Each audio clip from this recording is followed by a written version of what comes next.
സങ്കീർത്തനങ്ങൾ അധ്യായം 105. ഇസ്രായേലിനെ നയിച്ച ദൈവം. കർത്താവിന് കൃതജ്ഞത അർപ്പിക്കുവിൻ, അവിടുത്തെ നാമം വിളിച്ചപേക്ഷിക്കുവിൻ. അവിടുത്തെ പ്രവൃത്തികൾ ജനതകളുടെ ഇടയിൽ ഉദ്ഘോഷിക്കുവിൻ. അവിടുത്തേക്ക് ഗാനം ആലപിക്കുവിൻ, സ്തുതിഗീതങ്ങൾ ആലപിക്കുവിൻ. അവിടുത്തെ അത്ഭുതങ്ങൾ വർണ്ണിക്കുവിൻ. അവിടുത്തെ വിശുദ്ധ നാമത്തിൽ അഭിമാനം കൊള്ളുവിൻ. കർത്താവിനെ അന്വേഷിക്കുന്നവരുടെ ഹൃദയം ആഹ്ലാദിക്കട്ടെ. കർത്താവിനെയും അവിടുത്തെ ബലത്തെയും അന്വേഷിക്കുവിൻ. നിരന്തരം അവിടുത്തെ സാന്നിധ്യം തേടുവിൻ. അവിടുന്ന് ചെയ്ത വിസ്മയാവഹങ്ങളായ പ്രവൃത്തികളെ ഓർക്കുവിൻ. അവിടുത്തെ അത്ഭുതങ്ങളെയും ന്യായവിധികളെയും തന്നെ. അവിടുത്തെ ദാസനായ അബ്രാഹത്തിൻ്റെ സന്തതികളെ, അവിടുത്തെ തെരഞ്ഞെടുക്കപ്പെട്ടവനായ യാക്കോബിൻ്റെ മക്കളെ ഓർമ്മിക്കുവിൻ. അവിടുന്നാണ് നമ്മുടെ ദൈവമായ കർത്താവ്. അവിടുത്തെ ന്യായവിധികൾ ഭൂമിക്ക് മുഴുവൻ ബാധകമാകുന്നു. അവിടുന്ന് തൻ്റെ ഉടമ്പടി എന്നേക്കും അനുസ്മരിക്കും. തൻ്റെ വാഗ്ദാനം തലമുറകൾ വരെ ഓർമ്മിക്കും. അബ്രാഹത്തോട് ചെയ്ത ഉടമ്പടി ഇസഹാക്കിന് ശപഥപൂർവ്വം നൽകിയ വാഗ്ദാനം തന്നെ.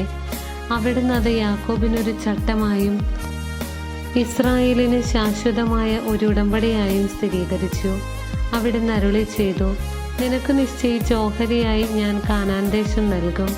അന്നവർ എണ്ണത്തിൽ കുറഞ്ഞവരും നിസ്സാരരും അവിടെ പരദേശികളുമായിരുന്നു. അവർ ജനതകളുടെയും രാജ്യങ്ങളുടെയും ഇടയിൽ അലഞ്ഞു നടന്നു. ആരും അവരെ പീഡിപ്പിക്കാൻ അവിടുന്ന് സമ്മതിച്ചില്ല. അവരെ പ്രതി അവിടുന്ന് രാജാക്കന്മാരെ ശാസിച്ചു. എൻ്റെ അഭിഷിക്തരെ തൊട്ടുപോകരുത്, എൻ്റെ പ്രവാചകർക്കൊരു ഉപദ്രവം ചെയ്യരുത് എന്ന് അവിടുന്ന് ആജ്ഞാപിച്ചു.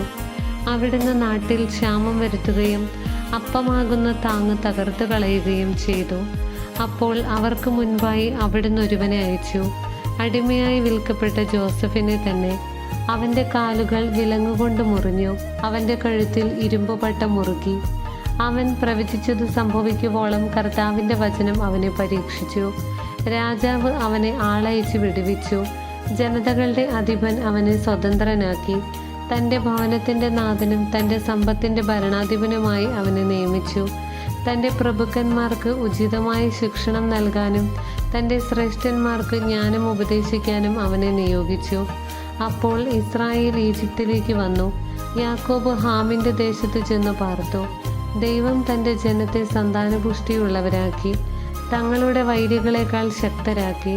തൻ്റെ ജനത്തെ വെറുക്കാനും തൻ്റെ ദാസരോട് കൗശലം കാണിക്കാനും വേണ്ടി അവിടുന്ന് അവരെ പ്രേരിപ്പിച്ചു. അവിടുന്ന് തൻ്റെ ദാസനായ മോശയെയും താൻ തിരഞ്ഞെടുത്ത അഹറോനെയും അയച്ചു. അവർ അവരുടെ ഇടയിൽ അവിടുത്തെ അടയാളങ്ങളും ഹാമിൻ്റെ ദേശത്ത് അത്ഭുതങ്ങളും പ്രവർത്തിച്ചു. അവിടുന്ന് അന്ധകാരം അയച്ച് നാടിനെ ഇരുട്ടിലാക്കി. അവർ അവിടുത്തെ വചനത്തെ എതിർത്തു. അവിടുന്ന് അവരുടെ ജലമെല്ലാം രക്തമാക്കി. അവരുടെ മത്സ്യങ്ങൾ ചത്തൊടുങ്ങി.